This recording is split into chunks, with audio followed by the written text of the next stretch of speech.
Good afternoon, everyone. We're going to take just a couple minutes to get into the room here for our webinar this afternoon on designing smarter and not harder, a modern approach to online course development and review. It'll be just a moment before we get going. While we're waiting, if you can, let us know what university or what state you are you're calling from or attending from.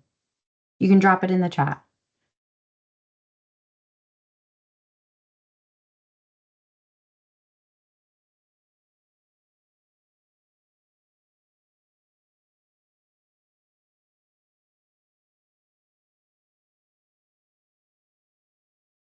Excellent. Looks like we have North Carolina, Southeast Indiana, Texas, Boston University, Utah, which is great.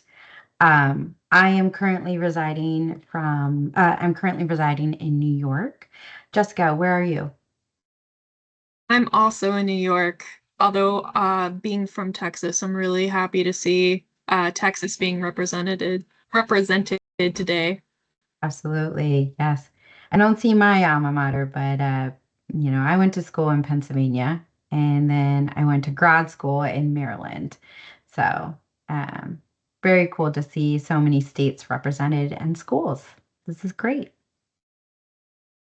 Thank you so much, everybody, for joining us today. We're going to go ahead and get started. My name's Tiffany, and I'm your moderator. I'll be in the background answering any chat questions or Q&A that comes in, and just helping facilitate, make sure everything goes smoothly.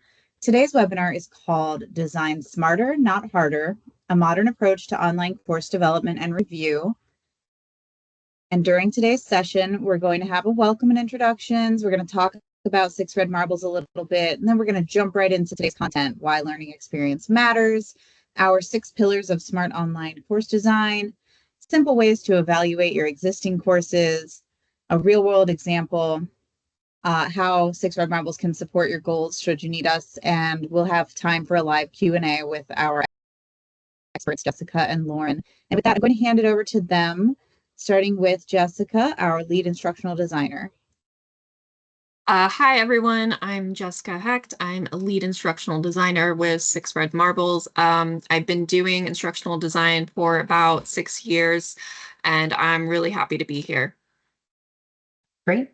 And hi, everyone. I'm Lauren Davis. I'm the AVP of Higher Education Partnerships here at Six Red Marbles. Super excited for us to talk to you all about instructional design and building online programs and courses. So let's talk a little bit about Six Red Marbles.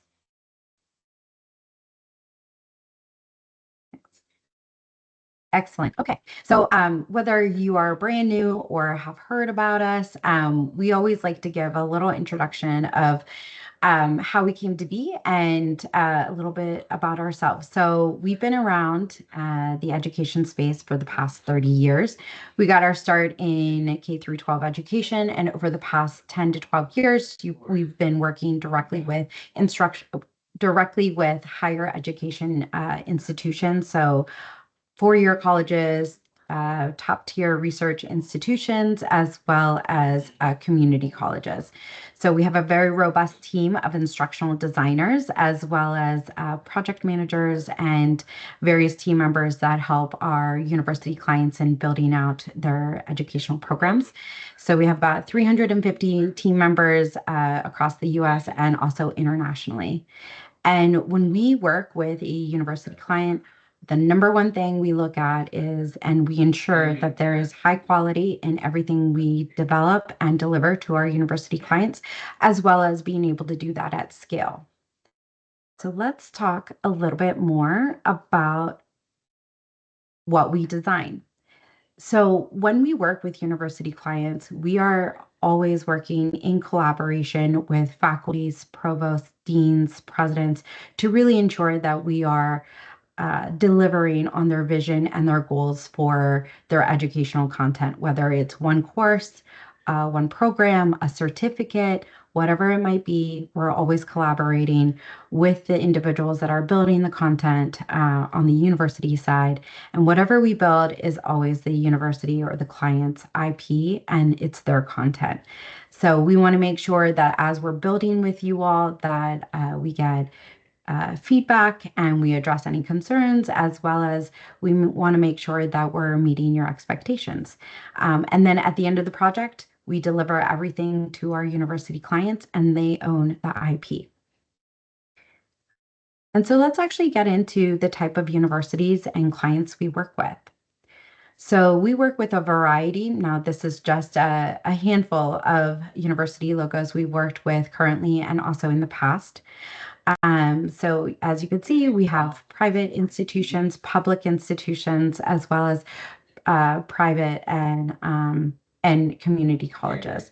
So we roughly work with about 50 clients a year, and that is growing as more universities are looking to develop online programs and courses and certificates. We have worked with over 100 programs across many different disciplines. So anything from nursing programs to social work programs to cybersecurity to data science. So we are very well versed in a variety of academic disciplines. And as you can see, we've developed over 1,000 courses and counting across many different university and higher ed institutions. Okay, so let's get into our first poll question. We want to warm up the crowd, if you will. So we would love to know, how would you describe your institution's current online offerings? So please go to slido.com. You can put in the number 3254605. That number is on the screen. And please put in your input. We'd love to hear about the different types of online offerings you have. So do you have multiple modalities? Hybrid, blended, online, or maybe you're just considering online. Let us know. So go ahead and submit your answer.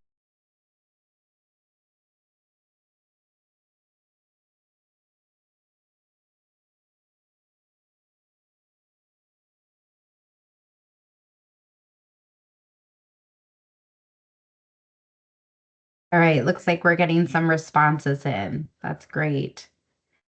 Okay.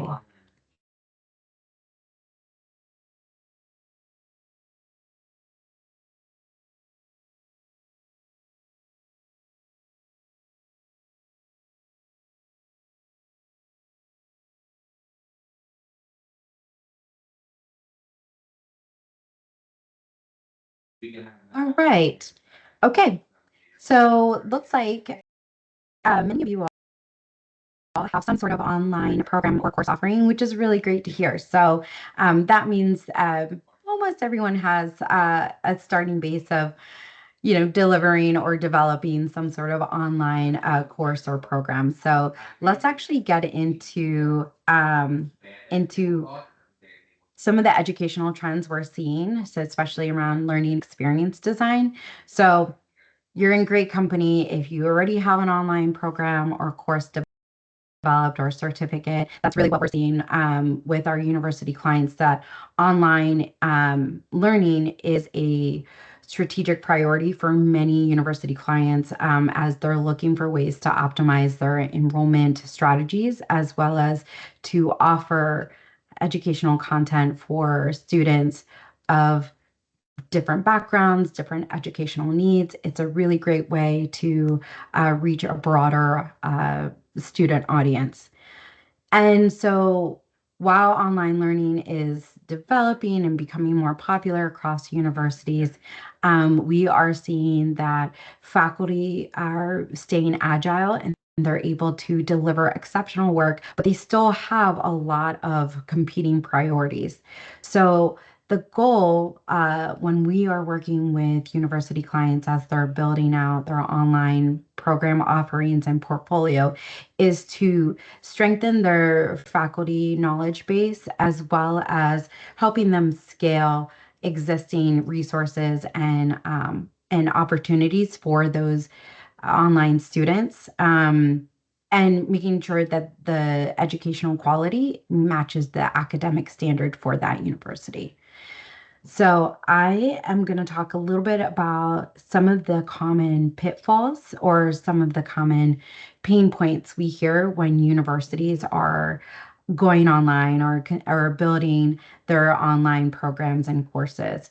So And by the way, this is not a knock on anyone. This is just very common because it is a learning curve for many students that are building online courses. So sometimes faculty members are assigned to build a course and they don't have a robust instructional design team behind them to support their work. So sometimes those courses can be inconsistent in experience and navigation and design. Um, Sometimes, like we have seen with some of our university clients that have built their courses during the COVID years, that it was a rush to get their courses online. And now it's time to go back and review that content because it's dated, or sometimes the technology or the links uh, within those courses no longer work or are broken. Um, and that can lead to students feeling confused or disengaged with the content if it doesn't work seamlessly. So we are very aware that sometimes that comes up in student and faculty surveys after a course or a semester is complete. And what we're recently hearing from our university clients is, hey, how do we incorporate AI into the learning experiences? We know that our students are going to be using it. Maybe they've used it previously in other institutions, and now they're expecting that to be incorporated in the course, but we don't know how to do it. We, meaning like our university clients, come to us asking, how do we do this? So, those are common things that we're hearing right now with our university clients. And while they're not always in the same conversation, they do come up as we work with universities to develop their online courses. Okay, let's go to the next slide.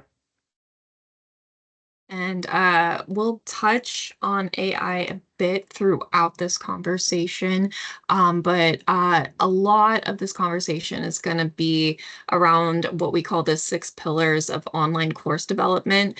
And so we think that these 6 pillars are applicable no matter what kind of technology or new trends are floating around. And they exist to guide full course development, evaluation, and course refresh. And they will apply to synchronous, asynchronous, blended courses. They're just really the pillars behind just strong course development. So these pillars are structure and navigation, content clarity and alignment, assessment and feedback, engagement and interaction, accessibility and inclusivity, technology and tools. And I'm going to go over each of these pillars in more detail next, but I do want you to know that you'll receive a checklist with all of these categories after the session.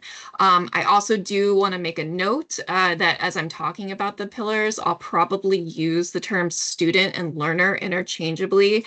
As an instructional designer, I typically use learner, but obviously when I'm talking to faculty and anyone who works with students, I use the term students a lot. So that just kind of, those two are just interchangeable a lot of the time. All right, so moving on to our first pillar, which is structure and navigation. So for this pillar, our guiding question is, can a student get started confidently without asking for help? So in order for learners to be successful in a course online, first and foremost, they really need to be able to understand how to navigate it, how to use all of its features. So in order for them to do that, we want to ensure that the layout from beginning to end is consistent and intuitive to navigate. So again, this consistent design ensures that students know what to expect as they progress through the course and they go module to module. We want those expectations to be established first with a welcome or homepage and a course orientation or overview module, both of which should provide key information about how to progress through each module. and where course components and important items will be located. As a note, they should also provide links to and an information about resources where students can go for student support services or technical assistance. And there really should be an established cadence throughout the course, with each module following a consistent structure, again, to establish that consistency. And this consistency also applies to any kind of instructions that are boilerplate or templated for assignments and activities. So as we, excuse me, is Oh, that's okay. I was just going to say, I'm so glad you brought this up because it makes me think about how, we have universities that are looking to have an international presence within their online ecosystem and student body, as well as, you might have students across many different time zones. So you don't necessarily have students that might be logging on during normal work hours so they can easily call up, student help desk at the university. So having a clear navigation areas within the LMS where they can get that support, whether they're looking at the content at midnight or 3 a.m. or, at 4 p.m. and they don't have a time to call, the information should be accessible. So I thought that was great. Thank you so much. And that awkward pause was because I'm hearing background noise and it's not coming from me. So I'm not sure where that's coming from. But I'm going to just go ahead and keep going. So as we switch next to talk about content clarity and alignment, we want to ask, can learners complete activities or assignments successfully based on written instructions? So as we just brought up, a lot of the time when students are working through these courses, especially if they're asynchronous courses, they won't necessarily have the support in real time to be able to figure things out on their own, and that consistency of structure and navigation is really important. So establishing predictable and intuitive structure is key to supporting learners as they complete assessments. So yes, next slide.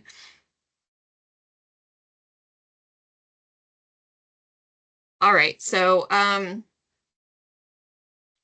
designing and evaluating a course for content clarity and alignment involves asking the question, are students guided clearly from learning goals to completion? And when we talk about learning goals, we mean course outcomes and module level learning objectives. So most importantly, these learning outcomes should be visible and clear and measurable. That means that course outcomes are among the first components the students see as they're included in the course introduction and the syllabus. And those module learning level objectives are included in each module introduction page. So that also means that outcomes are measurable. They're tied to learning objectives, or sorry, learning activities, meaning all learning materials, activities, and assessments are aligned to outcomes. So ensuring that outcomes are measurable and they're aligned with all the learning activities and assessments just ensures that students understand how they can successfully demonstrate achievement of the outcomes. So that means the activities provide opportunities for practice needed to progress towards achievement of the objectives, and that the assessments truly measure the achievement of the learning objectives. So as an important aspect of the clarity and achievement pillar, it's also really important to scaffold toward achievement of course learning outcomes. That includes effective content chunking within modules and from module to module. That's really crucial to learner success. That also means that content is chunked to avoid cognitive overload. That ensures that students can realistically complete requirements from week to week and ensures that they have ample time to digest and apply the learning materials. Along with chunking, the overall design of each page and assignment layout under this pillar is designed with universal design and consistency of design in mind. Again, to support readability and general flow, ensuring that we're taking that unnecessary cognitive load off of students so they can really focus on the learning and the objectives, and doing so facilitates true learning. All right, so on that note, we're going to move over to our next pillar, which is assessments and feedback. For this pillar, we want to consider whether assessments help students truly learn and they're not just proving learning and memorization. So I know we had a question leading up to this webinar about building in opportunities for practice throughout courses. And I'm going to address that when I talk about this pillar. So going back to what I previously mentioned, it's important that there are built-in opportunities for practice and feedback throughout the course. So this means incorporating a mix of low stakes assessments and high stakes assessments. This gives students multiple opportunities to practice learning at every level. So from recall to analysis, evaluation, creation of original deliverables, really all depending on what is appropriate for the course level and the outcomes. Those low stakes assessments are typically going to be weekly assignments like quizzes, reflections. They could even be questions that are embedded directly into instructional videos, discussions. They're going to be any assignment that allows students to apply what they learned from the materials, but that don't individually impact the student's final grade in a make or break way. And also, to build in practice, it's often a really good practice is providing students with opportunities to correct their work based on feedback. I know not every course will be designed that way, but that is one way that you can build in true practice that allows students to eventually meet that learning objective. We also want to make sure that the major summative assessments allow, so those major summative assessments being stuff like final projects, final papers, that they allow students to synthesize and apply everything they've learned at various checkpoints throughout the course. So that can be quarterly, midterm, final. And a key to learner success is going to be clear expectations and instructions. That includes clear and effective rubrics, timely instructor feedback, and time for reflection. These components will all work together to help students understand how to meet expectations for each assignment and should also give them a path for improvement as they progress through the course. And Jessica, just a quick question. These like assessments and feedback, this is applicable if you're doing a full term 16-week program or course, as well as let's say a 6-week, truncated course or a micro learning course. Does this format work well in regardless of how long the course is? Yeah, so definitely including those mix of low stakes and high stakes assessments. I would say for that format, whether or not you can implement opportunities for students to revise their work based on feedback really depends on the structure of the course and the availability of faculty. But even if you can't do that, you can always have weekly reflections. You can have weekly discussions where they're required to respond and build on each other's responses. Again, you can have weekly quizzes. There's so many opportunities, even when the course are those shorter durations, for example, in summer terms, to do that. Yeah. As well as, sorry, go ahead. Oh, no, go ahead. Yeah. As well as dividing any kind of final assessment into milestones. Again, if that's possible, for example, if they do a final project and you're able to actually break that final project up into milestones and provide them feedback along the way so that they can make those corrections before they get to that final submission of their final project, that's also a great practice to implement. Yeah. And that actually really, I think, lends nicely to our next slide, which is about engagement and interaction, because you can have some of those assessments building in that interactivity and engagement. So I'd love to hear about how we think about, incorporating more engagement, because that's what we hear from some of our higher ed clients, which is like, how do we make our online courses engaging when they're, online, right?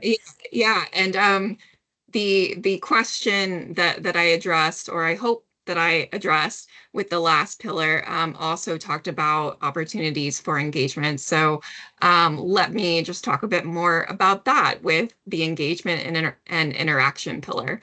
Um, so we know that student engagement and interaction is an important part of practice and assessment.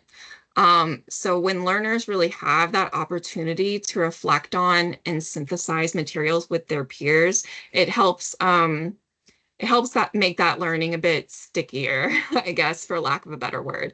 And if the course encourages engagement by helping students see the applicability of course concepts to their actual lives or to course assessments, this also facilitates more effective learning.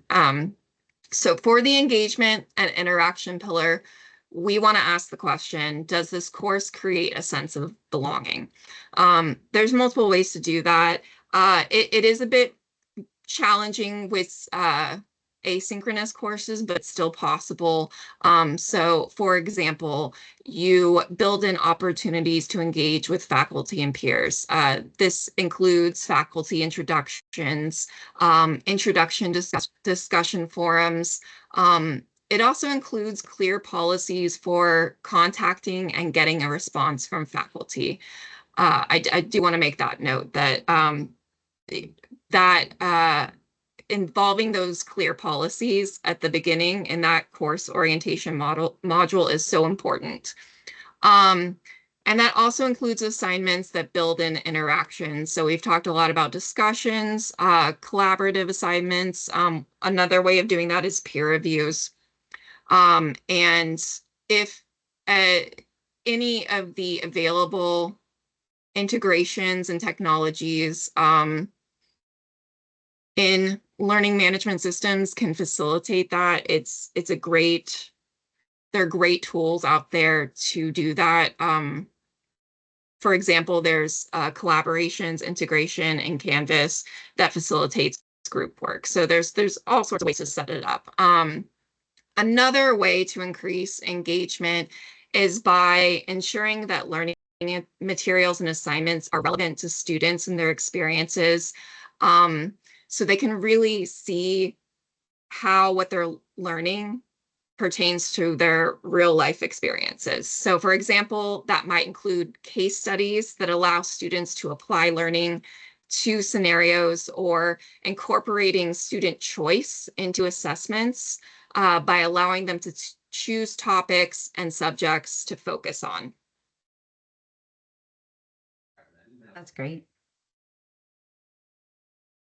So this is going to lead to our next pillar, which is accessibility and inclusivity. And with this pillar, we want to consider if we've removed barriers to participation for all students. One way to do that is to ensure that the course and course materials are all web content accessibility compliant, so WCAG compliant, meaning that all course content is accessible for learners with disabilities.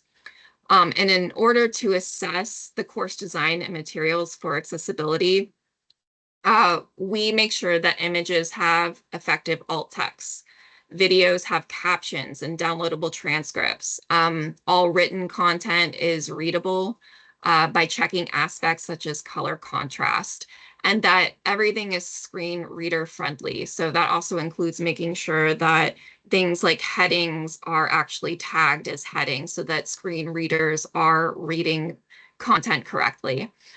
And also that language and visuals are inclusive and reflect diverse learning experience perspectives. So for example, if you include any kind of stock imagery in your courses, it's really important to just make sure they're representative of a diverse body of students. Again, this is going to help encourage student engagement with the materials. Another way to ensure Thank you. Another way is to ensure that courses follow universal design for learning, meaning that there are multiple opportunities for students to engage with and demonstrate their learning of course concepts. So an example of that is providing opportunities, again, for low stakes, high stakes assessments, in video quiz questions, discussions, reflections, final projects, you name it. This allows them to practice their learning and eventually meet those core learning objectives. Another great tool is including checklists that help students pace themselves throughout the week.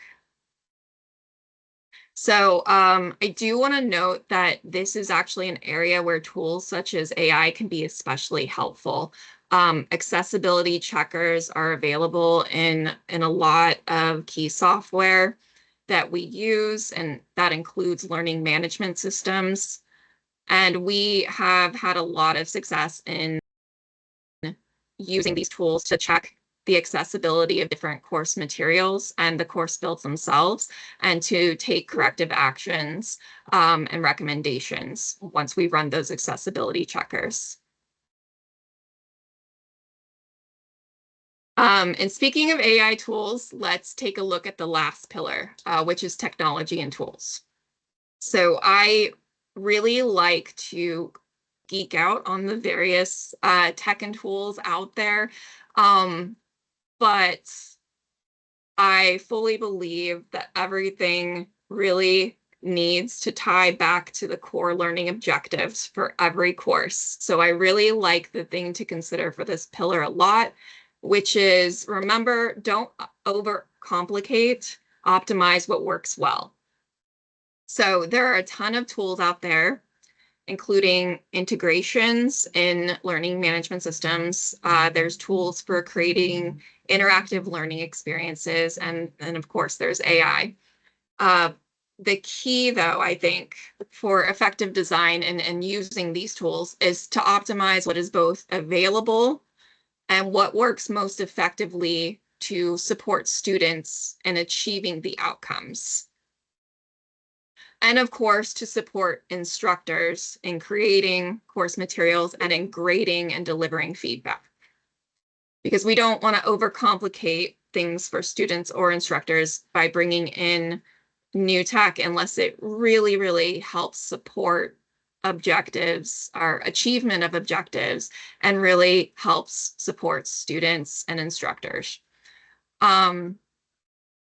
So this could range from integrations that allow instructors to record and embed questions directly into videos. It could be external tools such as ebooks and digital activities that are offered by textbook publishers. It can also apply to the inherent functionality available in most LMSs. So discussion forums, speed grading using rubrics, multiple types of quiz questions. But what's most important, again, is that those technologies support student learning. And this is really important, that their inclusion doesn't pose any barriers to learning by making completion of lessons and assessments overly difficult, or by making instructors' lives more difficult through complicated tech. But that also means that students and faculty especially need adequate support for using these tools. Integrating technology and tools really necessitates robust and ongoing faculty education and how to use them. But they are a great addition to every course as long as, again, they're helping students meet those core learning objectives. So I know we're a little short on time. As I think I've stated to a few people in the Q&A and also in the chat, we will be sending this recording as well as the slide deck to everyone after the presentation. So if we don't get to the case study, it will be in the presentation. You can take a look. And so I want to be able to talk a little bit more about how else Six Red Marbles can help with your online course and program design and build out, as well as get to a few questions if we can. So Jessica, you want to talk a little bit about, full course builds and redesigns and content edits or audits? Yeah. So one way that we can help support is through full course development or redesigns. And that's really what that entails is really going to depend on the need of the institution. It can be anything from assistance with full program development, where we're working directly with faculty and subject matter experts to develop programs, develop templates for each course, boilerplate language, the whole 9 yards. It can also include just taking a look at existing courses and working closely with faculty to redesign them. And that can also include the other service, which is content audits, where we really take a close look at things like, is the lesson content still relevant? Have textbooks had major updates that need to be taken into account? Are links working? Are integrations working? Do any updates need to be made for accessibility? That all goes into both course redesigns and content audits. And I do want to mention that our team has vast experience with all sorts of learning management systems, so we can offer that support. Anything from the big players like Canvas, Blackboard, D2L, or just niche proprietary learning management systems, we have a full range of experience. Yeah, thank you for going over the kind of like the more involved services and projects that we work on. But if there are areas within your online program or course development that you're not entirely sure, how we can help, or if you know that there is one area that you might just need some additional consulting or expertise, we do have product development workshops where it's a truncated amount of time. It's about anywhere from 4 to 6 weeks, where we will work directly with your leadership team and your faculty to figure out what exactly do you need help in building out or making more structurally sound within your online course or program. So at the end of that 4 to 6 week engagement, it's concentrated consulting from our instructional design experts like Jessica and her team. And the deliverables from that engagement are actionable resource guides or actionable recommendations that we can either have our instructional design team implement, or we can hand it over for your team to take the baton and finish your project. And then we also have semester prep, which if you had attended our last webinar, you will know about this.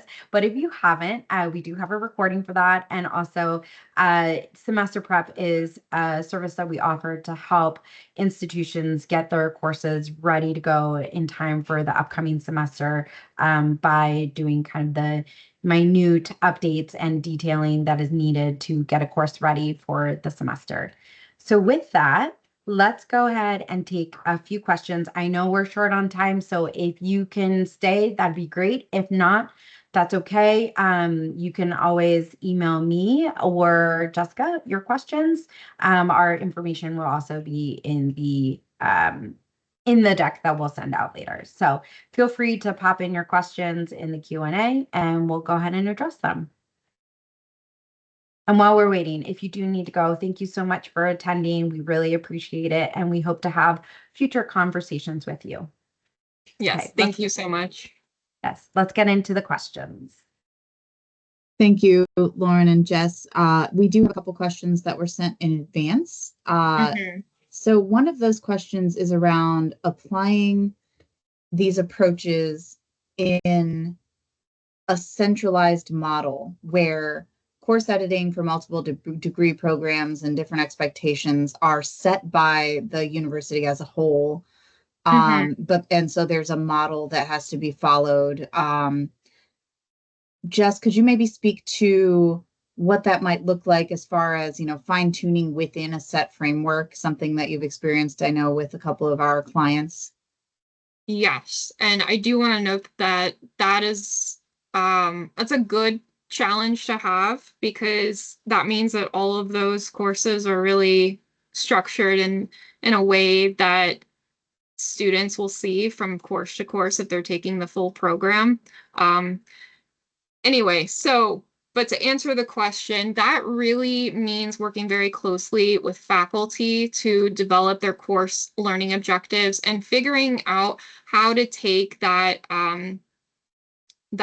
department level template and work within that to really develop assessments and lesson content that help support their students in meeting those learning objectives. I really think that everything really goes back to those learning objectives. So even if you have a fairly rigid template and structure that you have to follow, as long as you're able to build in opportunities for the mix of low stakes and high stakes assessments, and you have really good solid learning objectives from week to week, it's still going to lead to a robust learning experience for those students. I hope that answered the question. Thanks, Jess. We did have another question that hasn't been addressed in this webinar, and so I want to tell the folks that are still here, that question was around incorporating AI into the process, whether that be preventing cheating from students or incorporating AI into course design. And because of that very thoughtful question, we are looking into having a webinar this fall around that very topic. So we hope you'll stay in touch so that we can let you know when that's coming, because we will get our experts in AI in higher ed on that and get that webinar out in hopes that it can be a good framework to move forward in that space. That said, we have not received any further questions that I've seen in the chat or the Q&A. If anybody has any final questions, please go ahead and pop them in there now. Otherwise, we will go ahead and let you go on with your afternoon right on time. So yeah, I will be sending out an email to everybody who registered and attended to make sure that you can access the guide that we mentioned. And we do have a hand up. Let's see, okay, that went away. They're all good reactions. So oh, no, there was okay. a hand Yeah, raised no. as well.